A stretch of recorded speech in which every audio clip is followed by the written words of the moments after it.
নমস্কার দর্শক, আমি শ্রী কৃষ্ণকান্ত সিনহা শিলজানি জবার আপনাদের সবাইকে স্বাগত জানাই। ইম্পর্টেন্ট গুরুত্বপূর্ণ কয়েকটা খবর নিয়ে সঙ্গে থাকবেন। ভিডিওটা দেখার সঙ্গে সঙ্গে চট করে করে সাথে সবার কাছে গুরুত্বপূর্ণ খবরটা পৌঁছে যাক। দর্শক আমাদের শিলজানি নিজের ভিডিওগুলো দেখার সঙ্গে দয়া করে লাইক করে দেবেন। লাইক করলে উৎসাহ বাড়ে, কমেন্ট এবং শেয়ার করলে আরও উৎসাহ বাড়ে। আমাদের ফেসবুকে ফলো না করলে ফলো করুন, ইউটিউবে সাবস্ক্রাইব না করলে সাবস্ক্রাইব করুন। আমাদের ইনস্টাগ্রামে এখনও যদি ফলো না করেন শিলচর নিউজ নেটওয়ার্ক, সেটা আপনারা ফলো করতে ভুলবেন না। এরকম আমাদের সঙ্গে থাকবেন, পাশে থাকবেন। দর্শক আজকের বিগ ব্রেকিং খবর হচ্ছে, যেহেতু মার্কেটে আপনারা নিশ্চয়ই জানেন 10 টাকা 20 টাকার নোট কম, সেজন্যই কেন্দ্র সরকার হয়তো 10 টাকা ও 20 টাকার নোট কম হওয়ার কারণে পলিমার যে নোট, সেই পলিমার নোট ছাপানোর সিদ্ধান্ত নিয়েছে বলে সেটা জানা গেছে। হয়তো ছাপাতে পারে। পলিমার নোট মানে কি? প্লাস্টিকের নোট। সেটা ভিজলেও কিছু হবে না, যেরকম সেই আমেরিকা লন্ডনে যেরকম নোট থাকে সেরকম, মানে সেই নোটগুলা খারাপ হবে না, দীর্ঘদিন থাকবে। জেনারেলি আমাদের কাগজের নোটগুলা কয়েকদিন পরে সেটা পুরনো হয়ে যায়, সেটা ছিঁড়ে যায়। তো পলিমার নোট হলে সেটা ছিঁড়বে না, নষ্ট হবে না, তো দীর্ঘদিন চলবে, তো রোটেশন থাকবে বেশি করে। তো সেটা ছাপানোর সিদ্ধান্ত নিয়েছে বলে সেটা জানা গেছে। রান্নার গ্যাসের যারা কেওয়াইসি এখনো আপডেট করেনি, তাড়াতাড়ি আপডেট করে নিন, না হলে কিন্তু আপনাদের রান্নার গ্যাস আপনারা আর পাবেন না, সাবসিডিটা আপনারা পাবেন না। তাই তাড়াতাড়ি, 15 তারিখ হচ্ছে লাস্ট ডেট, আজকে 12 তারিখ, বেশি দিন নেই, আর 3 দিন রয়েছে। সেই 3 দিনের ভিতরে আপনারা সেই কেওয়াইসিটা, কেওয়াইসি যেটা, সেটা আপনাদের গ্যাস এজেন্সিতে গিয়ে আপনারা করতে পারেন, আপডেট করতে পারবেন। আসামে বন্যার সময় 72 জন ইউটিউবার টাকা সংগ্রহ করেছে মানুষের কাছ থেকে স্ক্যানার লাগিয়ে সমগ্র ভারতবর্ষের মধ্যে। মুখ্যমন্ত্রী ডক্টর হিমন্ত বিশ্ব শর্মা মহোদয় জানিয়েছেন সেই 72 জন ইউটিউবারের অ্যাকাউন্টে নজর রাখা হয়েছে, সেটা স্ক্রুটনি করা হবে। এবং যারা যারা ভালো কাজ করেছেন, সময় গগৈর নাম উনি উল্লেখ করেছেন। সময় গগৈর মতো যারা মানুষ, যারা এরকম মানুষের সহায়তা করেছেন, মানুষের পাশে যারা দাঁড়িয়েছেন, তাদেরকে সরকারের তরফ থেকে প্রশংসাপত্রও তাদেরকে দেওয়া হবে বলে মুখ্যমন্ত্রী যারা জানিয়েছেন। এবং যারা করেননি, যারা শুধু টাকা নিয়েছে, সেগুলো ভালো খরচ করেনি, ভালোভাবে দেননি মানুষদের, তাদের বিরুদ্ধে বিহিত ব্যবস্থা নেওয়া হবে বলে মুখ্যমন্ত্রী জানিয়েছেন। কড়া নজর রাখা হয়েছে সেই 72টি অ্যাকাউন্টের উপর বলে মুখ্যমন্ত্রী ডক্টর হিমন্ত বিশ্ব শর্মা মহোদয় সেটা জানিয়েছেন। দুটো চাকরির খবর আমি আপনাদেরকে দিয়ে দিই দর্শকবৃন্দ। স্টেট ব্যাংক অফ ইন্ডিয়াতে 10,662টা ক্লার্ক পোস্ট, যেটা আবেদনের লাস্ট ডেট হচ্ছে 31 অগস্ট 2026 ইংরেজি। কোয়ালিফিকেশন গ্রাজুয়েট ছেলেমেয়েরা আবেদন করতে পারবে। Junior associate customer support and সেলসে নেওয়া হচ্ছে লোক। আসামের জন্য 246টা ভ্যাকেন্সি, মণিপুরের জন্য 23টা ভ্যাকেন্সি, মেঘালয়ে 44টা, মিজোরামে 38টা, নাগাল্যান্ডে 42টা, ত্রিপুরাতে 78টা, ওয়েস্ট বেঙ্গল পশ্চিমবঙ্গে 759টা ভ্যাকেন্সি। বয়স 20 থেকে 28। ওবিসির জন্য 3 বছর, SC STর জন্য 5 বছর, PWBDর জন্য রুল অনুযায়ী দেওয়া হবে। বেতন 24,000 থেকে 64,000 পর্যন্ত, সঙ্গে তো আরও আছেই। 31 অগস্ট হচ্ছে লাস্ট ডেট। www.sbi.bank.in এই ওয়েবসাইটে গিয়ে আপনারা দেখে নিন। গ্র্যাজুয়েট ছেলেমেয়েরা তাড়াতাড়ি, যাদের বয়স আছে, তাড়াতাড়ি আপনারা সেটাতে স্টেট ব্যাংক অফ ইন্ডিয়ার যে এটাতে আপনারা আবেদন করে নিন। আরেকটা সরকারি চাকরি গ্র্যাজুয়েট ছেলে মেয়েদের জন্য রেলওয়ে রিক্রুটমেন্ট বোর্ডে 119টা স্টেশন কালেক্টরের পোস্ট। গ্র্যাজুয়েট যারা আছে, যে কোনো ইউনিভার্সিটিতে যে কোনো স্ট্রিমের গ্র্যাজুয়েট, তারা আবেদন করতে পারবে। বেতন 35,400 থেকে শুরু। বয়স 20 থেকে 33 বছর। SC STর জন্য 5 বছর, ওবিসির জন্য 3 বছর, PWBDর জন্য 10 বছর। অ্যাপ্লাই শুরু হবে 14 অগস্ট থেকে শুরু হবে। তো 14 অগস্টের আগে আপনারা নথিপত্র সব কিছু রেডি করে রাখবেন। www.rrbapply.gov.in এই ওয়েবসাইটে গেলে আপনারা অ্যাডভার্টাইজ বা নোটিফিকেশন দেখে তাড়াতাড়ি সব কিছুতে হলে আপনারা আবেদন করে নেবেন। সামাজিক মাধ্যমে হিন্দু দেবদেবীকে নিয়ে আপত্তিকর মন্তব্য ও হিন্দু সমাজকে হুমকি দেওয়ার একটা ভিডিও ভাইরাল হয়ে পড়ে একজন কন্টেন্ট ক্রিয়েটারের, কমরুল ভাই তার নাম। তার বিরুদ্ধে নাকি শ্রীভূমি থানায় FIR দায়ের করা হয়েছে। হিন্দু রক্ষী দলের একজন সদস্য অমিত চক্রবর্তী মহাশয়, উনি FIR দায়ের করেন। সেই যুবককে অতি সত্বর গ্রেফতার করার দাবি জানানো হয়েছে সেই FIR এর মাধ্যমে। সমাজের সম্প্রীতি নষ্ট করছে সেই ব্যক্তি বলে এরকম উল্লেখ করা হয়েছে। শিলচরের অম্বিকাপট্টির যে রৌজি দেব, সেই রৌজি দেবের দুর্ঘটনার 5 মাস হয়ে গেছে, এখন 5 মাস হচ্ছে। কোনো চার্জশিট দাখিল করা হয়নি পুলিশের তরফ থেকে বলে এরকম প্রশ্ন উত্থাপন করলেন অ্যাডভোকেট মহাশয়। হয়েছে সেই কেসের কি এভিডেন্স নেওয়া হয়েছে, কতটুকু প্রোগ্রেস হয়েছে, তার কোনো রিপোর্ট পুলিশের কাছ থেকে পাওয়া যাচ্ছে না বলে এরকম অভিযোগ উত্থাপন করেছেন। রৌজি দেবের শারীরিক কন্ডিশন আরও অবনতি হওয়ার কারণে গুয়াহাটির এইমস থেকে এখন দিল্লিতে উন্নত চিকিৎসার জন্য সেখানে নিয়ে যাওয়া হচ্ছে বলে সেটা জানা গেছে। এবং খরচ হবে প্রায় 25 থেকে 30 লক্ষ টাকা। রৌজিদের এখন সম্পূর্ণ পঙ্গু হয়ে আছেন। অপরাধী বেইল পেয়ে গেছেন।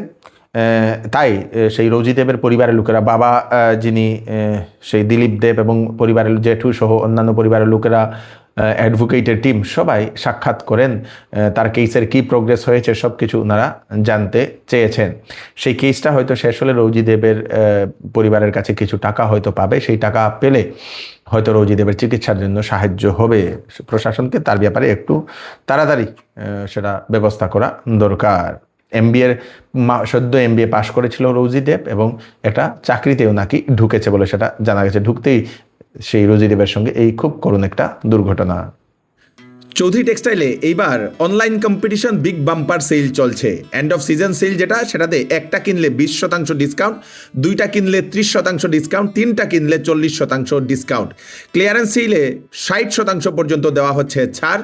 তাছাড়া শাড়ি এবং ওয়েডিং ক্লথে থাকছে 30% ছাড়। তাই দেরি না করে তাড়াতাড়ি চলে আসুন চৌধুরী টেক্সটাইল, ফাটক বাজার, গলি নম্বর 2, শিলচর। আসন্ন মনসুন সিজন উপলক্ষে শ্যামসুন্দর জুয়েলার্স আপনাদের জন্য নিয়ে এলো 22 ক্যারেট HUID হলমার্কযুক্ত সোনার গহনার উপর ধামাকেদার ডিসকাউন্ট এবং হীরার গহনার মূল্যের উপর ফ্ল্যাট 20% ডিসকাউন্ট। তাছাড়াও থাকছে ওল্ড গোল্ড এর পরিবর্তে নতুন হলমার্কযুক্ত সোনার গহনা নেওয়ার বিশেষ সুযোগ। তাড়াতাড়ি করুন, শ্যামসুন্দর জুয়েলার্সে আসুন। প্রতি রবিবারে খোলা থাকে। অ্যাড্রেসটা হচ্ছে Shyamsundar jewellers, central road, Silchar.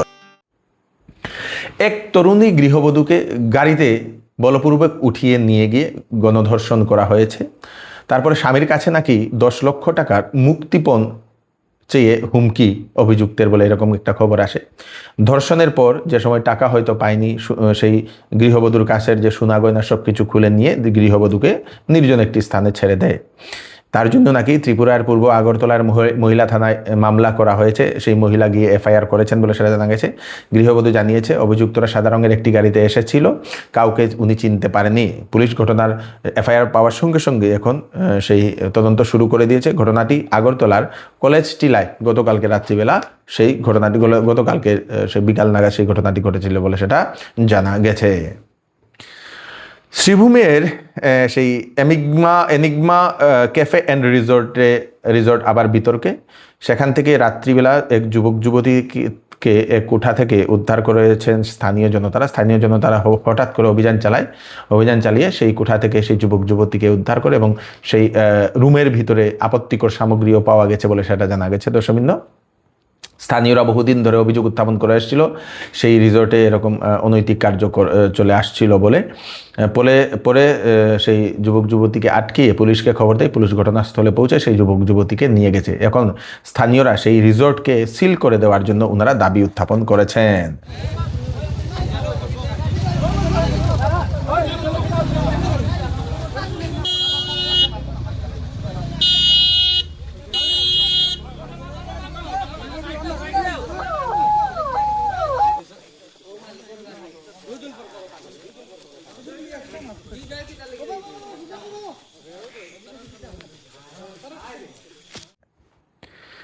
একটা নিখোঁজ সংবাদ। সজল নমশূদ্র, দত্তপুর, সেই মারঝাটকান্দি শ্রীভূমি, 9 জুলাই থেকে নিখোঁজ। কোথাও খুঁজে পাওয়া যাচ্ছে না সেই ব্যক্তিকে। বৃদ্ধ একজন লোক। যদি আপনারা কোথাও সেই ব্যক্তিকে দেখতে পান, স্ক্রিনে ফটোর উপরে ওনাদের নাম্বার দেওয়া থাকবে বা ফটোর নিচে নাম্বার দেওয়া থাকবে, সেখানে আপনারা কল করে ওনাদেরকে নিশ্চয়ই সেটা জানিয়ে দেবেন। 10 অগাস্ট থেকে NIT-তে 4র্থ শ্রেণী ও ক্যাজুয়াল কর্মীদের অনশন চলছিল। 37 বছর ধরে চাকরি করলেও সেগুলো পার্মানেন্ট হচ্ছে না বলে সেটা পার্মানেন্ট করার দাবি সহ অন্যান্য দাবি নিয়ে সেই অনশন চলে আসছিল। অবশেষে সেখান থেকে পৌঁছেছেন বিধায়ক কিশোরনাথ মহাশয়। ওনার হস্তক্ষেপে অনশন ভঙ্গ করা হয়েছে বলে সেটা জানা গেছে। বিধায়ক কিশোরনাথ মহাশয় উনি আশ্বাস দিয়েছেন সেই ব্যাপার নিয়ে মুখ্যমন্ত্রী ডক্টর হিমন্ত বিশ্ব শর্মা মহোদয়ের সঙ্গে উনি কথা বলবেন এবং তার কি ব্যবস্থা নেওয়া দরকার সেটা নিয়ে উনি কাজ করবেন বলে বিধায়ক মহোদয় সেটা উনি আশ্বাস দিয়ে এসছেন বলে সেটা জানা গেছে। যন্তর মন্তরে ছাত্রদের আন্দোলনে ছাত্রদের উপর লাঠিচার্জ, প্যালেট গান চালানোর অর্ডার কে দিয়েছিল? প্রশ্ন রাহুল গান্ধীর। যদি অমিত শাহ সেই অর্ডার দিয়ে থাকে তাহলে সেই অমিত শাহকে তৎক্ষণাৎ রিজাইন দিতে লাগবে বলে উনি এরকম দাবি উত্থাপন করেন। সেই জন্যই আজকে দেখা গেছে সংসদের বাইরে দুপক্ষের দুই দলকেই দেখা গেছে যে একদল বিজেপি কংগ্রেসকে দোষারোপ করছে, কংগ্রেস বিজেপিকে দোষারোপ করছে, এরকম বিভিন্ন ইস্যু নিয়ে ওনারা প্রতিবাদ করেছেন। সেটা দেখা গেছে। অনেক মানুষই সামাজিক মাধ্যমে মন্তব্য করছেন, এখন ওনারা এরকম প্রতিবাদ করছেন, কিন্তু পরে আবার এক জায়গাতে গিয়ে বসে চাও খাবেন বলে অনেক মানুষ এরকমও মন্তব্য করছেন। দর্শকবৃন্দ, এটাই হচ্ছে রাজনীতি বলে অনেকেও এরকম মন্তব্য করছেন। তো এই হচ্ছে আজকে স্পেশাল কয়েকটা আপডেট আপনারা তাড়াতাড়ি জনস্বার্থে সবাইকে পাঠিয়ে দেবেন, যাতে সবার কাছে পৌঁছে যাক। আমি শ্রী কৃষ্ণকান্ত সিনহা আবার নতুন একটি ফ্রেশ আপডেট নিয়ে আবার আপনাদের সবার সামনে ফিরে আসবো। ততক্ষণ আপনারা সুস্থ থাকবেন, সেফ থাকবেন। ধন্যবাদ।